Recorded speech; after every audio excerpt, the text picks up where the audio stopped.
Good afternoon, everyone. We're so excited to have you all back for another episode of The Lunch Break. Whether this is your first time joining us or you're a returning guest, we're thrilled to have you here.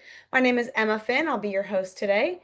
Joining me is our founder and CEO, Jen McNeil, as well as a special guest, Clarissa Hayes from the Food Research and Action Center.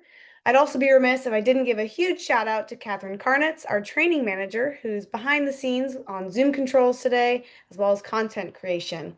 I also wanted to give some big love to the rest of the LunchAssist team, each of whom contributes in some way or another to these webinars. Speaking of our team, we are a passionate group of school nutrition professionals, former state auditors and directors, dietitians, menu planners, and beyond. From consulting services to a whole resource and training library, LunchAssist Pro is packed with helpful resources to keep school nutrition teams informed and prepared. If you're not yet a LunchAssist Pro member but want to learn more, I highly recommend you reach out to Mike at lunchassist.org. He'll get you sorted and visit our website at lunchassist.org to sign up. So, most importantly, I want to take a moment to appreciate you all, our amazing customers and supporters. You are all what really make this possible. So thank you for being here today. Now, as a reminder, this webinar series is free and open to all. It's held on the first Thursday of every month at 2 p.m. Pacific Time through December 2025. Our scope is national, but please note that we do focus on quite a few California-specific items since that really is our area of expertise. Last month, our deep dive topic was audit season prep. We talked S&P ARs, procurement reviews, and CACFP reviews. That webinar is up on YouTube and within LunchAssist Pro. I highly recommend you check that out. And it's wonderful to be here in October. So happy Farm to School Month. Happy harvest season. Happy spooky season.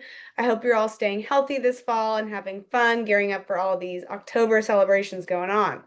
If you are celebrating in any special way, California Crunch Day, featuring any items from local farms on the menu, or have any plans for National School Lunch Week, let us know. We'd love to hear. Say hello in the chat and shout out what's going on in your district. Of course, all of that fun planning can seem like a burden if we don't have our financials in order. So today, Jen and I are going to be talking about financial management. We'll be getting into unaudited actuals, calculating the indirect cost rate, and so much more. But before all of that, I'd like to zoom out for a second and talk about the broader landscape here. And by that, I mean our federal policy realm, because it is important to understand how all of that affects us in the school nutrition world. We're joined today by a special guest, Clarissa Hayes from the Food Research and Action Center, more commonly known as FRAC. For those who are unfamiliar, FRAC is a policy advocacy nonprofit dedicated to improving the nutrition, health, and well-being of people struggling against poverty-related hunger in the United States. They truly do incredible work. I always appreciate all the knowledge, research, and resources that they share. Clarissa is the Deputy Director of Child Nutrition Programs and Policy at FRAC, where she works to expand access to the summer nutrition programs, after-school nutrition programs, and CACFP. So welcome, Clarissa. It turns out having you here today is quite timely. September 30th might not be circled on most of our calendars, but when it comes to the federal budget, it's one of the most important days of the year because it marks the end of the fiscal year and the deadline for Congress to pass funding bills. So, Clarissa, what's going on right now on the federal level? What do we need to know? Yes, well, thank you so much for having me. I have been a longtime fan of Lunch Assist, and it's 5 p.m. on the East Coast, so I can't imagine a better way to wrap up the day. But yes, I am so excited to be here. When I was invited, we did not think we would be in this situation, but I am very glad I'm here to walk through this with everybody. So, like was mentioned, this time is very important because September 30th is the last day of the fiscal year. And basically, every year, Congress has to appropriate or authorize funds to keep the government funded and operating. And I think everybody probably knows that that did not happen. And as of yesterday, October 1st, we are in what we call a government shutdown. And what that means is that, except for exempt federal staff, the government basically shuts down outside of key areas that need to continue. So thankfully, yesterday, no, the 30th, all the time is running together. On the 30th, USDA, which administers all of the federal child nutrition programs, did release guidance basically outlining what their contingency plan is for the programs that you all work on. And I think the most important thing to say right off the top is that the programs like school lunch, school breakfast, and CACFP are expected to continue operating during a short-term shutdown.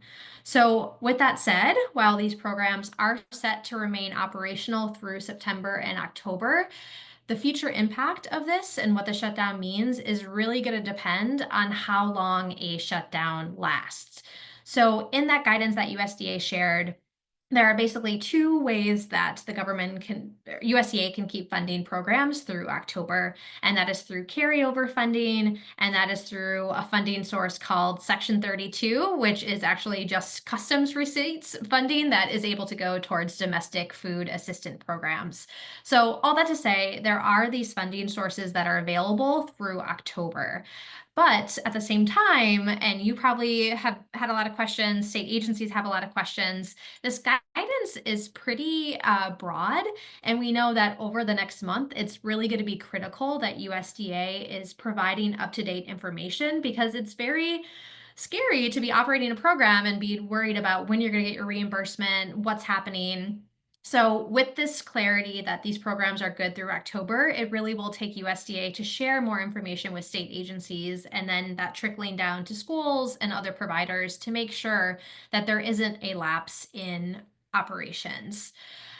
The flip side of that is that a lot of USDA FNS staff have actually been furloughed through the government shutdown, which really limits their ability to provide support. So that is something that we are really tracking and trying to get a sense of so that, again, we do not want any lapses in these program operations. So clear communication on both the state and the federal level are going to be really important as we move forward through this process. And as of now, we don't really have a sense of when this is going to resolve itself. Right now, it's looking like it could at least be a couple of weeks. And we know that as we get closer to November, as this month wraps up, things just get a little bit different. And I think one question that we're hearing from, and we work a lot with SNA, is when USDA is talking about this carryover funding, is that federal carryover funding that USDA has? Is it the expectation that schools are meant to have all this extra funding that they can use to keep themselves afloat, which obviously we know schools can have up to 3 months, but that's not always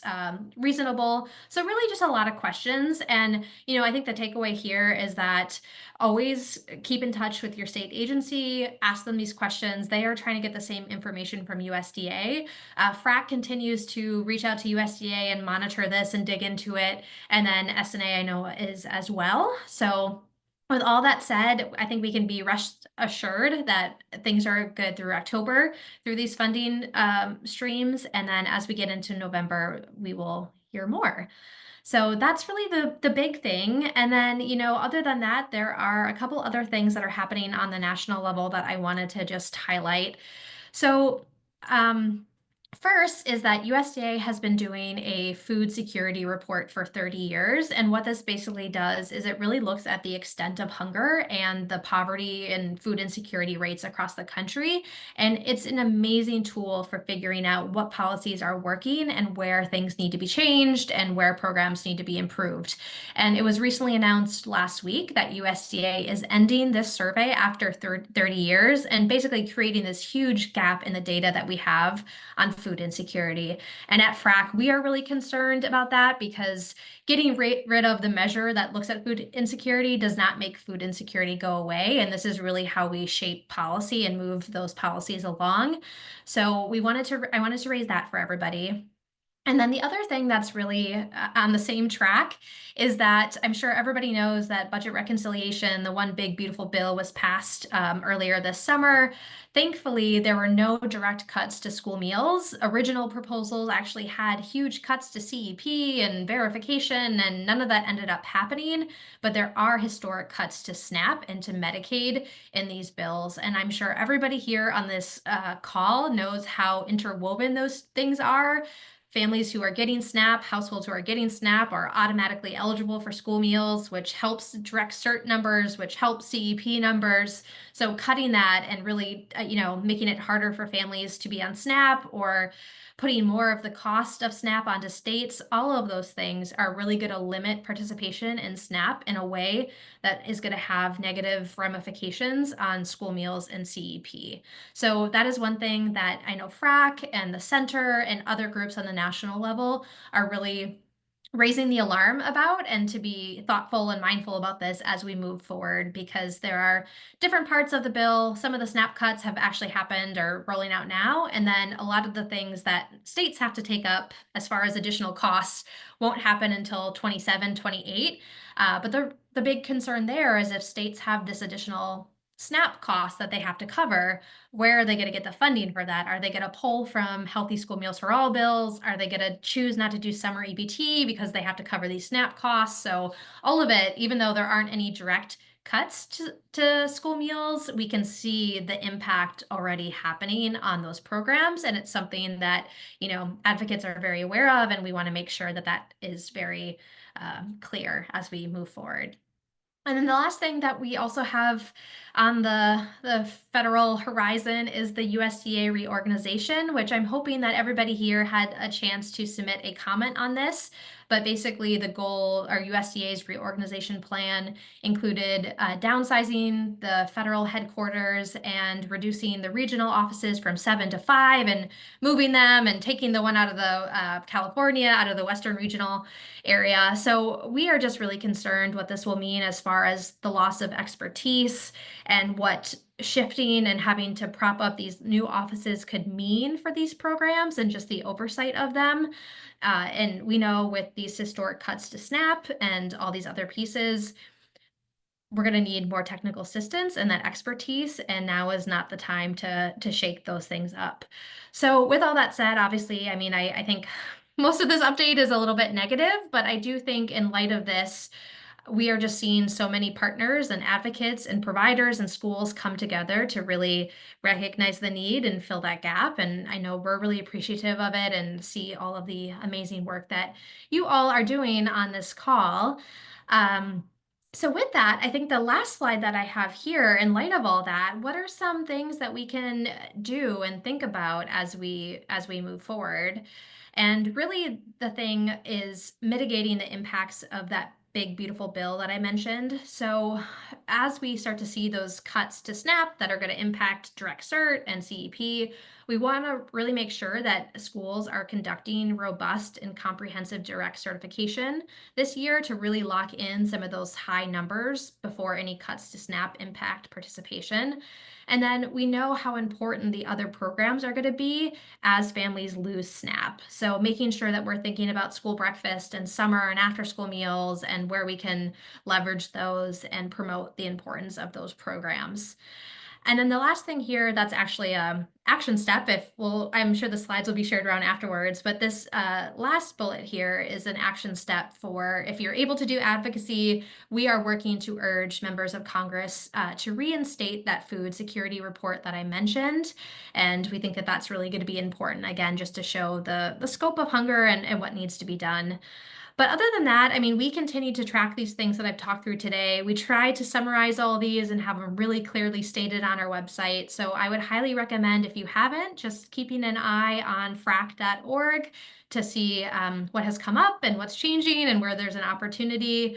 But I think that's all that I have. I will pause there, and I just want to thank everyone again for letting me join you. And I know maybe not the happiest news here today, but there's just a lot of potential to come together to uh, change the scope of these cuts and other things that are happening. So thank you so much. Thank you so much, Clarissa. And I know, the work that our school nutrition teams do every day is so critical. Serving school meals day in and day out, working to fill the nutrition gaps in our country and keeping our communities and children fed, that in and of itself is so powerful. And thank you so much for giving us this breakdown. Sometimes I just want to bury under a rock, but I appreciate you kind of going through all of this with us because it does impact us every day.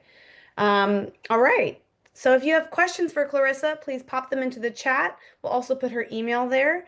And at the end of the slides, you'll also find her contact information. Thank you for joining us, Clarissa.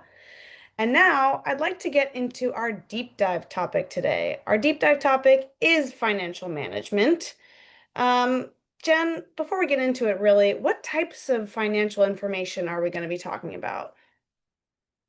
Well, hi everyone. Thank you so much for being here. And Clarissa, seriously, like another round of applause. Like, really appreciate you being here. That was so timely and so informative. And I know it's a really tough time that we're in. But it's also like you said, it's such a beautiful time for us all to come together and to be reminded of like why we do what we do. Like it's even more important. So I know I speak for all of us when we say we also appreciate the work that you all are doing at FRAC, and longtime fans goes the other way, girlfriend.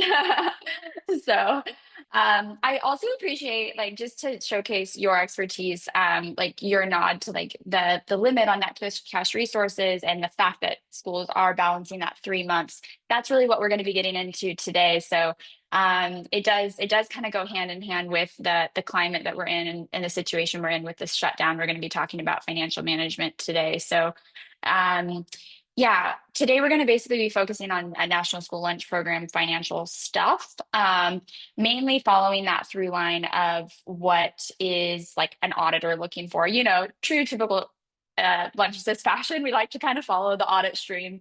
So we're going to be following that through line, but we won't be getting into, you know, CACFP supper financials. So I know a lot of you operate both programs. We're not going to touch on that, just don't have enough time. And then also like there's a lot more to financial management, you know. I don't have an MBA.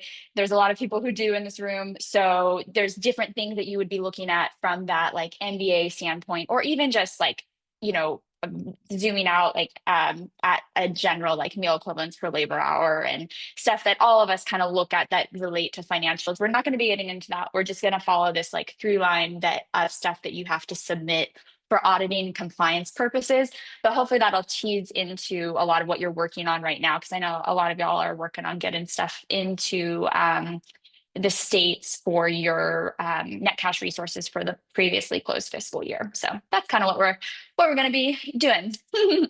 Thanks, Jen. And yeah, thank you for that kind of summary and shout out to Clarissa again.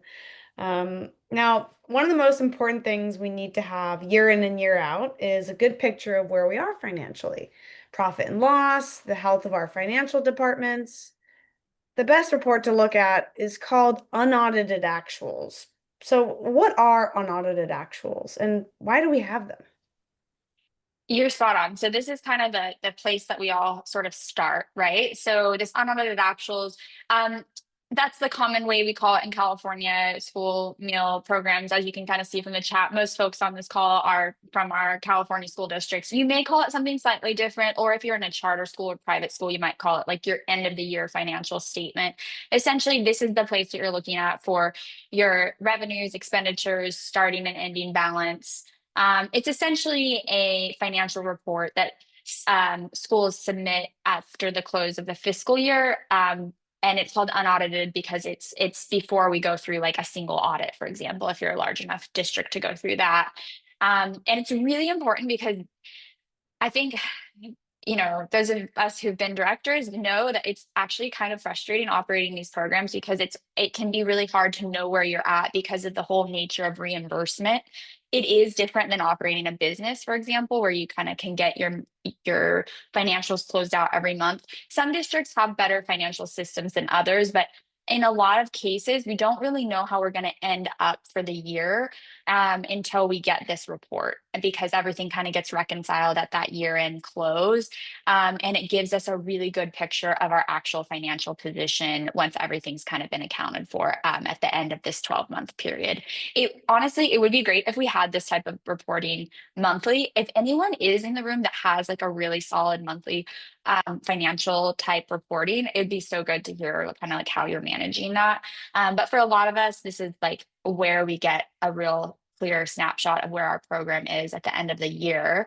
And it's going to list our total revenue, our total expenditure, our ending balance, and also one thing that we're looking for and auditors are looking for is within the whole district's it's not always on our report. Sometimes it's at the end of the whole district's unaudited actuals report. Is there's usually something called like the form ICR, indirect cost rate calculation. So that's going to be calculated at the end of each operating year. So we want to make sure that all of that is accurate, reflective of our operations. And this is just like a little sneak peek of what the forms in California look like, that Form 13. Got it. Now, are there any red flags that might jump out to an auditor from our unaudited actuals that we should be aware of? Yeah, so there's definitely some red flags that folks are looking for when they're auditing our programs. So these are not an all-inclusive list by any means. Just kind of take that with a grain of salt. And when we say auditor, a lot of times we're looking at those school nutrition program reviewers from like the state agency administrative review, because a lot of this is all submitted with your administrative review. So we see the audits that we really see feedback on mostly are those administrative reviews and the auditors from the state looking at those. But then single auditors also look at these. And sometimes nutrition services departments do hear a little bit from their single audit folks. So every now and then we kind of get some feedback from a single auditor. But basically, these are some of the things that, like, for example, CDE would red flag if they see it. So transfers out of our cafeteria fund without having a loan agreement in place that were like unauthorized transfers. You definitely don't want that. If they see like outgoings that aren't, just allowable, then that's a big red flag. So um, probably not happening in most districts, but just like a really big red flag if that happens. The Sometimes you have like an indirect cost rate that is higher than what the approved rate is. We do see that a couple times every year, actually, and sometimes in school districts where they've been calculating an indirect costs properly for years, and it's the same CBO, and they just kind of something happened and it was wrong that year. So we check this for all of our clients every year around this time of year to see what was put in there. Um, and then um, this one's really common actually.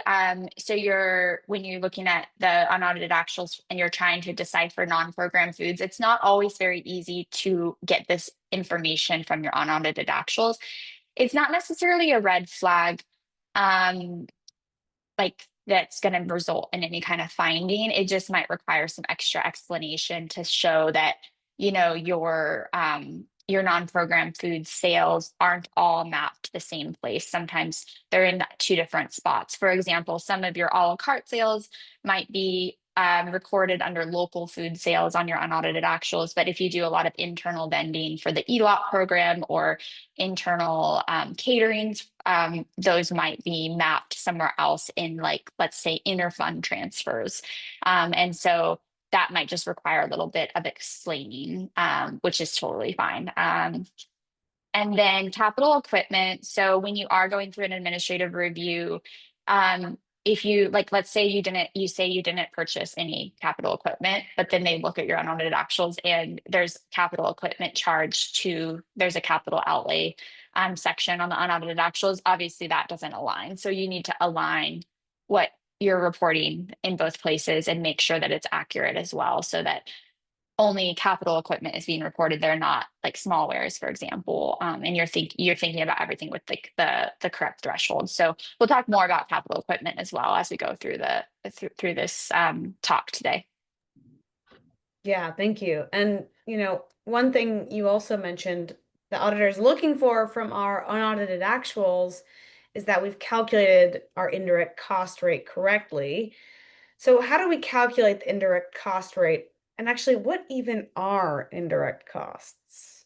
Yeah, good question. We'll start there. So our indirect costs are, you can see here we have this is actually a list just from the USDA indirect cost manual, which we reference quite a bit at LunchAssist on our internal consulting team. And you can see there's all these direct things that we are, charged for, like our salaries and our food that we buy and our capital expenses for equipment. And then there's indirect costs that we don't pay for on an itemized basis, right? So like the payroll person that get like make sure we all get a paycheck. If one of our employees files workers' comp, if we have, we have electricity in the kitchen, we have a superintendent who's leading our school district. We don't pay their salary out of our budget. It's covered by what's called an indirect cost rate. So it's essentially a percentage that sort of is charged to our department based on our expenses. And you can see how this is calculated by looking at this form ICR. If you're in California, this is how it'll look. If you're in another state, you want to check with your business office to see exactly what kind of forms you're using. But they'll show essentially the far right form kind of has like the rate used for 5310 in California, which is your school lunch program. And you can see it's really small on your screen, but it's like around 5% usually, and they'll show you exactly what expenses that was charged against. So typically how to calculate that, you need to use, in California, we have like a statewide average rate. So you can see those on the screen. For if you're looking at your books that were just closed, the statewide average rate was 5.94. Your local school district will also have a local rate that's either higher or lower than this number, and your business office needs to use the lower of the two rates. So the lesser rate needs to be charged. So if your school district had a rate of 4.00%, they use 4%. If they had a rate of 11%, then they use 5.94, if that makes sense for this previous year. So what can you do right now? Essentially checking to make sure that your school year 24-25 financials had the correct rate used. If not, you just want to correct it because you don't want that to be an audit finding in the future. They're going to require it to be corrected then, so just do it now. Also really important, especially in California, to make sure that food costs and capital expenditures are excluded before calculating the rate. And we'll send out some references on that, but there's some really good explanations on how to calculate that rate, making sure that food costs are excluded. So we're not getting charged indirects on food. We're only getting it charged on other expenses outside of food and capital outlay. That's a good tip. Thank you, Jen. Yeah, actually, I was wondering if you could kind of give us some more information of things to watch out for when it comes to our indirect cost rate. So if there's anything else, any other red flags to watch out for on the indirect cost rate. Yeah, we have a good little list here, so you can kind of reference this little list of 4 things to look out for. Kind of some of the stuff I already discussed. One good example, I just had someone email me about this, and it was interesting for me to kind of, I like re-referenced it all because I feel like school nutrition is a process of like learning and then forgetting and then relearning the same stuff over and over because some questions only come up every so often. So anyway, I was reading like the indirect cost rate manual recently about this, and so essentially, like I was explaining, indirect costs are supposed to cover like things like electricity, right? Keeping the lights on. But then some school districts really want to charge you directly for that. So if you are in a district where they put meters, so they might put electrical meters on your kitchens to charge you directly for like all the energy that we're using on refrigeration and walk-ins and all this like heavy equipment that we have. That's fine, honestly. Like if they do that, they need to do it properly with the meter, or there might be another way to do it, but usually it's a meter. And then but then if that's the case, they're supposed to lower the indirect cost rate. So you shouldn't have, for example, a meter covering electricity and then still get that same, what was it, 5.94% indirect cost rate, right? So if you're getting directly charged for something like the electricity, then you should be having your indirect cost rate lowered. So maybe it's 5% instead of 5.94. I'm not, I guess in some of this, take it with like a little bit of we know enough to be dangerous. We're not financial auditors either. We're not CVOs. I'm not an MBA, like, so this is just a little bit of like, here's a bit of information to get you started, but definitely work with your business office on this, and your state agency as well as you have questions. But at the heart of it is making sure that things are calculated the right way, and making sure that you fix any things that you're noticing that are like red flags. Yeah, thank you, Jen, and thanks for the preamp there. Another thing I've heard a lot about is balancing our budgets. Post-pandemic, there have been a lot of one-time funds, supply chain assistance, etc. And, a sudden short-lived influx of money can be difficult to manage. Can you tell me more about excess funds and net cash resources? Yeah, definitely. And this is a little bit of what the that Clarissa was nodding to, of like we have a little bit of, we are allowed to keep a little cushion in our account, and that can help us cover things like, if we have a delay in reimbursement, for example, due to a shutdown. But there's always this fine balance because we can't have too much money, right? So remember the cafeteria fund, or as we call it, Fund 13 in California. It's the real technical term is the nonprofit school food service account. And that nonprofit piece is key. So this is the why behind like the fact that there's a ceiling on how much net cash resources or cash that we can kind of stack in our account, because our programs are really designed to be nonprofit. But again, it's that delicate balance because we also need to have enough money so that we feel secure, we have a cushion, and also that we're not, if we sort of have a little bit of uncertainty with our program or we overshoot it a little bit, that then we're not going into the red and encroaching on the general fund. We don't want to be pulling money in most districts. Some districts have different arrangements, but in most California school districts, I'll say, the general fund doesn't want to support food services. It does, there are programs that do work differently, but in general, in most cases, most school nutrition departments are kind of tasked with operating in the black, not the red, where they're having contributions from general fund and classroom dollars. So how you kind of manage that and walk that fine line is with something called your net cash resources. So net cash resources are essentially the amount of money that's left over at the end of the last school year as of June 30th. Technically, you can calculate your net cash resources at any point during the year, but as I was saying earlier, usually we don't really get a clear financial picture until we get a copy of those unaudited actuals. So this is essentially all the money that's left in our account, our ending balance on our unaudited actuals. And as Clarissa mentioned earlier, there's this 3-month limit, right? So that's from the federal level. In a moment, I'll speak to a caveat in California. Of course, we always are different in California. But at the federal level, the USDA regulation is no more than 3 months of operating costs on hand.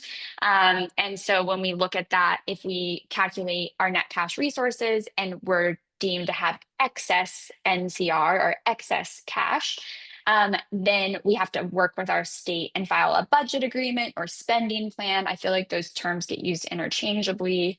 If anyone knows the real difference, please put it in the chat.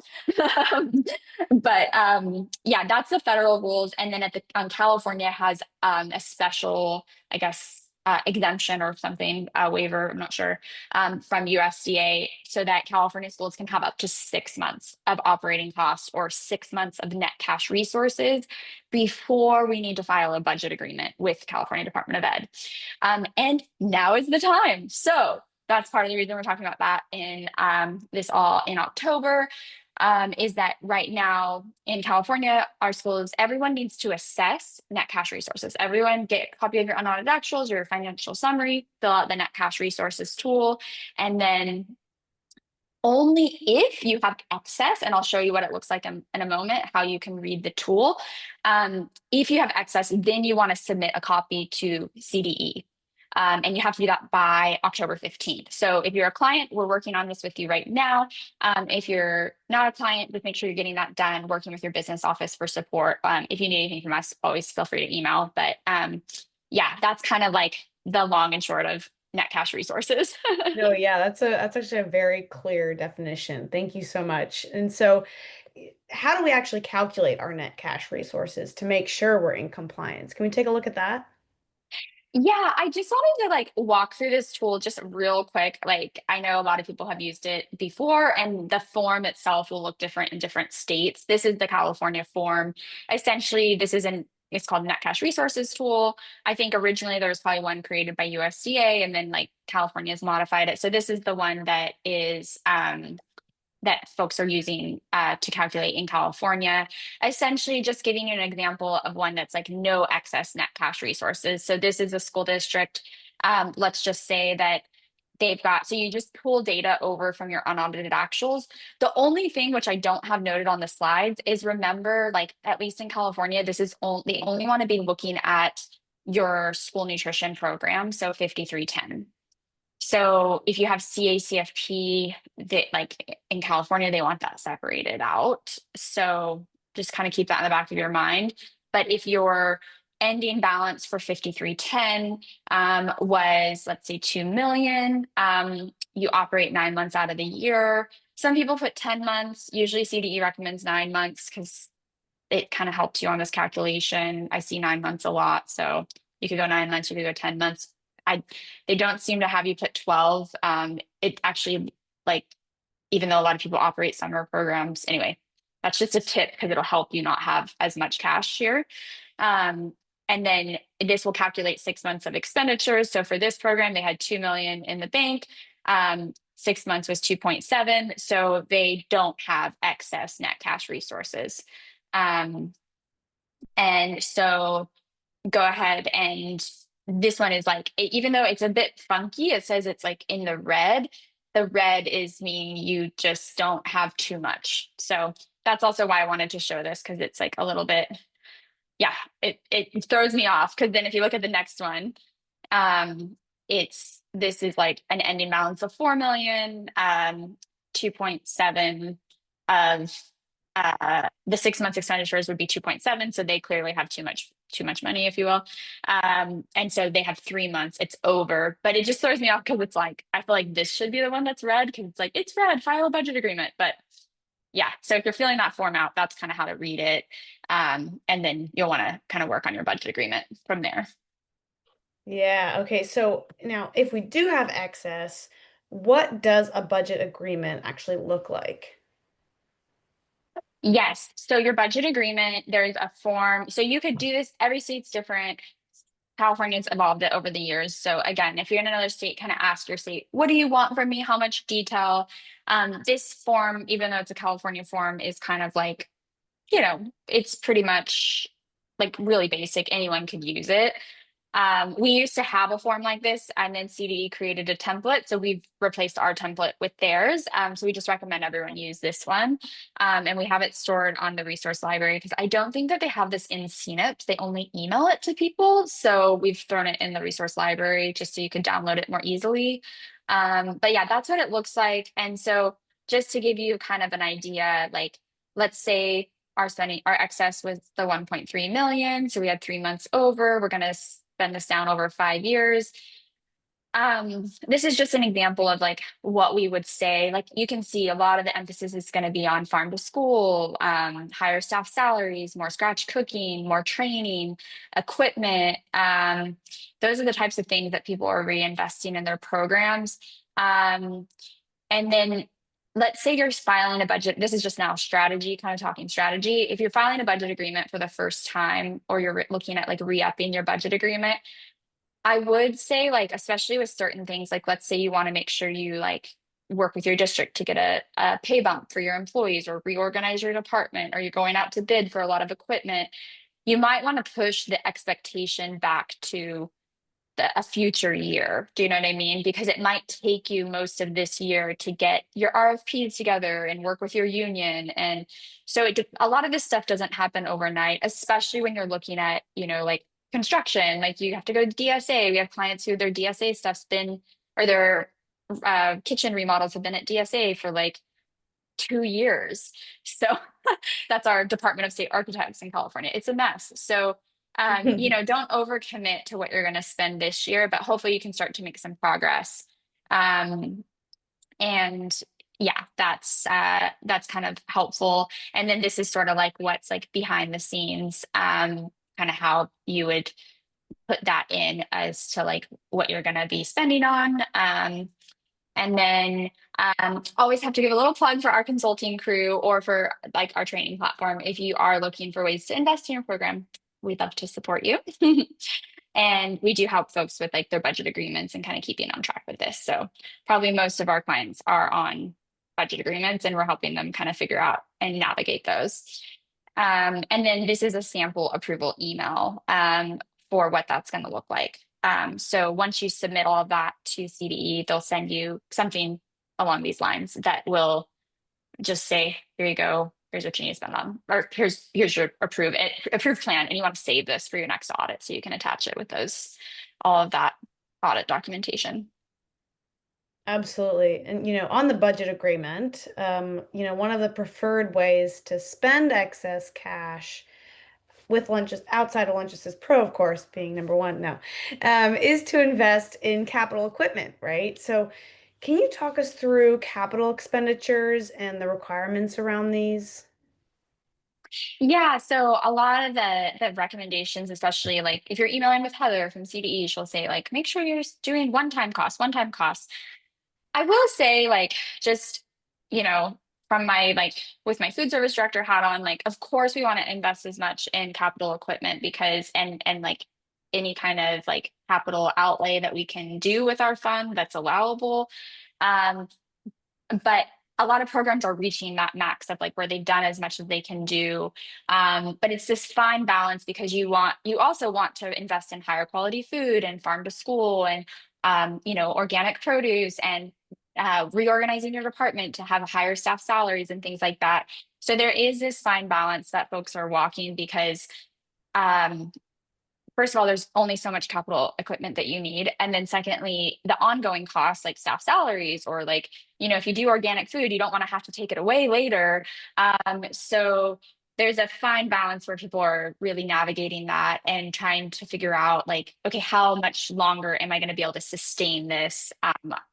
Staff salaries are forever. So I just want to give a nod to that because I know that it's a really difficult balance. And we talk through that with a lot of clients. And we always encourage, those ongoing costs too, where you can, but we know it's hard to make sure that you don't want to, the pendulum can very quickly swing. So we were working with a client this week and we were saying like, okay, if we like increase your meal cost by 15 cents, you're good. But if we increase your meal cost by 30 cents a meal, you're going to be out of money in like 3 years. Do you know what I mean? And then it's just like between 15 and 30 cents a meal. It's not that much if you're talking about regenerative beef.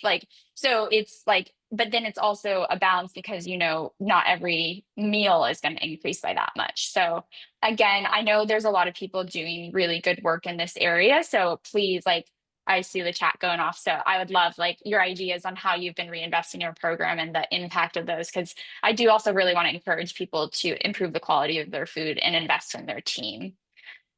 Okay, that was my sidebar. Back to capital expenses. So relevant, though. Yeah, it's very important. So essentially, this is the definition. Just so you know, the federal level is now 10,000. Hopefully you've increased your capitalization threshold at your district to 10,000. It was 5,000 and some states might still be lower. Some districts might be lower. So we're talking about equipment worth $10,000 or more. This is a capital expenditure pre-approval list. But if you're going to buy capital expenditures that aren't on this, so for example, a copy machine is not on this. If you have like a fancy Xerox machine, you would think that all of us need copy machines for our departments, especially in those big districts, but you would have to ask pre-approval. Or I think a walk-in. I don't think a walk-in is on here. Walk-in refrigerators and like delivery vehicles, all that kind of stuff. So it's really hard to remember what's on this list. So always check it before you buy capital expenses and then ask for pre-approval. And you can use this email to request your approval for capital expenses and send it into your state. Oh, yeah. And we put those links in the chat, and they are in the resource library as well, so folks can make sure to grab those resources. Now, one last topic I wanted to make sure we touch on today regarding financial management is something else we assess every year, non-program foods. What are non-program foods? Oh gosh, this is the one I like left for last because I don't really want to talk about it. But I know you guys feel me on this, many of you. So, gosh, non-program foods. So there is this regulation, a bunch of regulations that came out about non-program foods back in 2010 with the HHFKA, Healthy Younger for Kids Act. Essentially, a non-program food is defined as anything that's like basically not, it's outside of a USDA reimbursed meal. So it would be like your adult meals and a la carte and things like that. And as part of the Healthy Hunger Free kids, yeah, sorry, I'm just looking at the chat, Sally. Yes, worst thing ever. And here's what's the terrible thing here that I'm complaining about. Sorry, 67 or slide the next slide. Slide 67 on your slide deck. Um, this like little pie chart you can see here.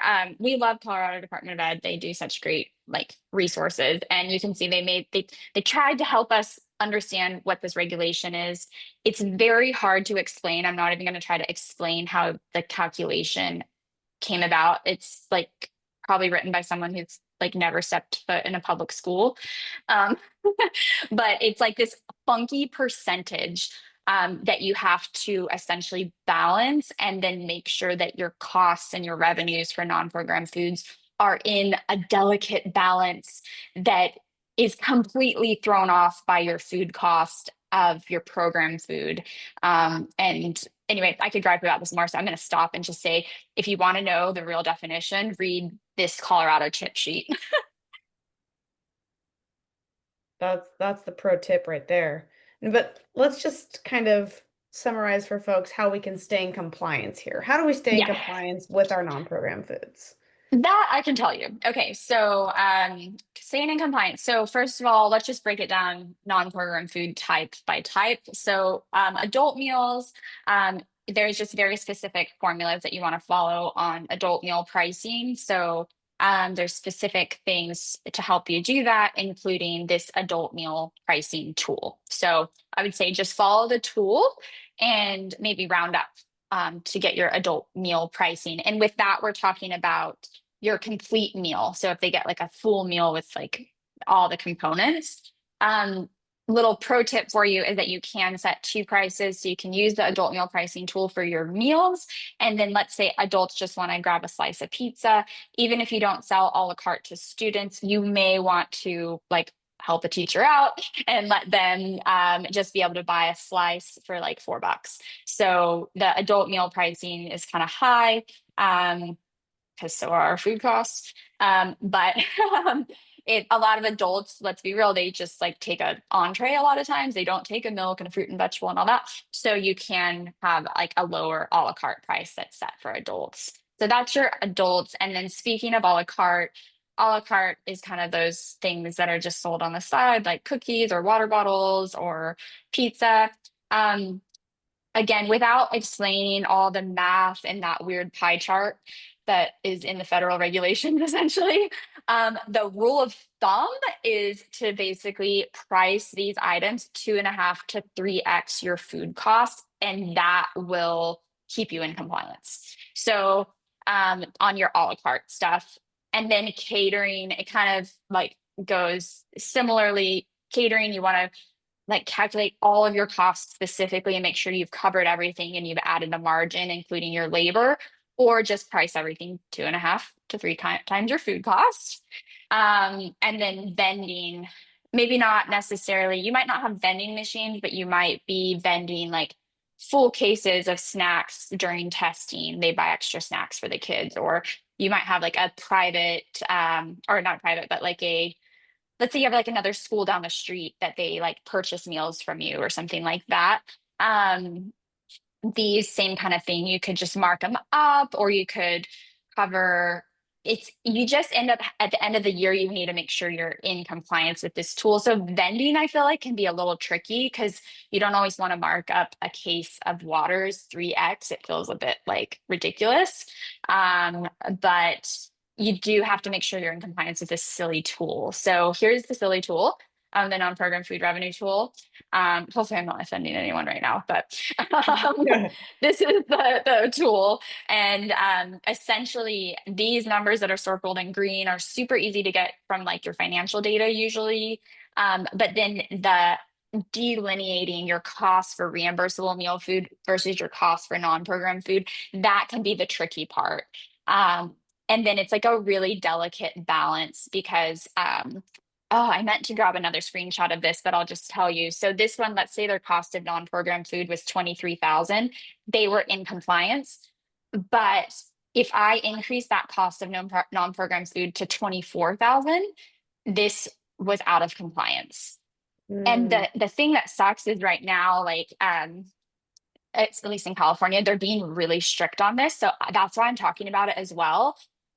Because we've had a lot of clients this past year that actually got fiscal findings because they may have been they may have gotten like a corrective action, like, hey, you're out of compliance like years ago.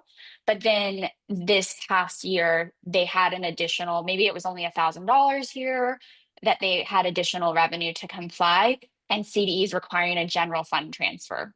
So no one wants to have that conversation with their boss of like, hey, sorry, I didn't charge enough for cookies. So now you need to give me $1,000. So that's why I really encourage everyone to look at it. And yeah, it's just, and the thing that also is really annoying about this is that if you do a lot of scratch cooking, so think about this for a second. If you do a lot of scratch cooking, which we're all trying to do, right? Like that's like our secret mission at LunchAssist is to help you like cut through all this stuff so you can spend more time on scratch cooking and farm to school. If you do a lot of scratch cooking, what happens to your food costs? A lot of times your labor goes up, but your food costs might go down a little bit for program, but or not keep up. You know, it's not going to be as high as like a processed product. A lot of times, if you're buying like things from scratch and spending more on your labor. But program food is usually that packaged stuff. So it's like maybe you're selling a kombucha a la carte. Maybe you're selling, you know, prepared things that are packaged that are a little bit higher cost. So then that ratio goes off. And so schools that do a lot of scratch cooking actually often find that because the program foods are scratch cooked with like a little bit lower food cost, higher labor cost, but then the non-program foods are actually like all these packaged, especially if you have like premium kind of stuff that you're selling a la carte. And if you're not marking it up enough, you might be covering your costs, but you might not be meeting this ratio. So Oh, yeah. Well, thank you for walking us through that, Jen. I know it's a kind of it's a bit brainy, but just to close us out, are there any resources, any extra resources that you would recommend to help folks with financial management? So if we had more time today, I would have loved to get into some of the like real nuts and bolts of like operational financials. So things like meal equivalents per labor hour, for example. So if you're, especially if you're a new director, if you haven't taken the ICN's financial management course, and please, others who have taken this course, please support me in the chat by telling people how good it is. Because this was like, I remember taking this back when they used to do in-person trainings. Like it was like two 12-hour days or two 12-hour courses over 4 days or something. Anyway, you can just do it online now, but it's a really good course to teach you some of the nuts and bolts, especially if you're new to school nutrition or new to like financial management for like food service operations. So that's a really good course. And then my friend Maureen Pasanic and the team at Healthy Pro have a really fun training video session called Financial Fitness, which also gets into more of those operational financials. So I would definitely encourage you to reach out or to try these two trainings. Thank you so much, Jen, and thank you for that, those resources and overview of everything we've talked about today. We've got so many questions in the chat box. Before we get into those, I just wanted to remind everyone, it is October, so we've got to talk about October compliance. Our monthly checklist is coming soon, so if you're subscribed to the weekly newsletter, you'll be getting that shortly. And then a reminder, if you're on standard meal counting and claiming, it's verification season, so we've got a handy verification checklist to help you out. If you're going to be attending the California School Nutrition Association Conference, CSNA, at the end of the month, we will be having a happy hour, so be sure to reach out and we'll make sure to get you that invite link. And then for our pro members and clients, we do have a procurement review support mini series. All of the video recordings are currently within LunchAssist Pro, but our last call will be next Thursday, October 9th. So be sure to join that, especially if you're on procurement review. This is a great resource for folks. We are also going to be having an AR kickoff call for our pro members and clients, and that'll be on Thursday, October 16th at 2 p.m. Pacific time, so 2 weeks from now. And that's for folks on AR this year, but also in case you want to learn more about the process or you're gearing up for one next year, because again, preventative action is good action. Um, so let's see here. If you want to keep in touch with Clarissa from FRAC, we have put her email on one of our slides, and she'd love to answer any questions you have regarding food research and food policy on the federal level. If you had any questions about something that she talked about today, please reach out to her. And then all of our follow-up resources from this call will be emailed to registrants. We'll be meeting on November 6th at 2 p.m. Pacific time for the next lunch break episode. And we'll be talking all about menus. We're going to go through pre-auditing menus together. So let's get into our Q&A session.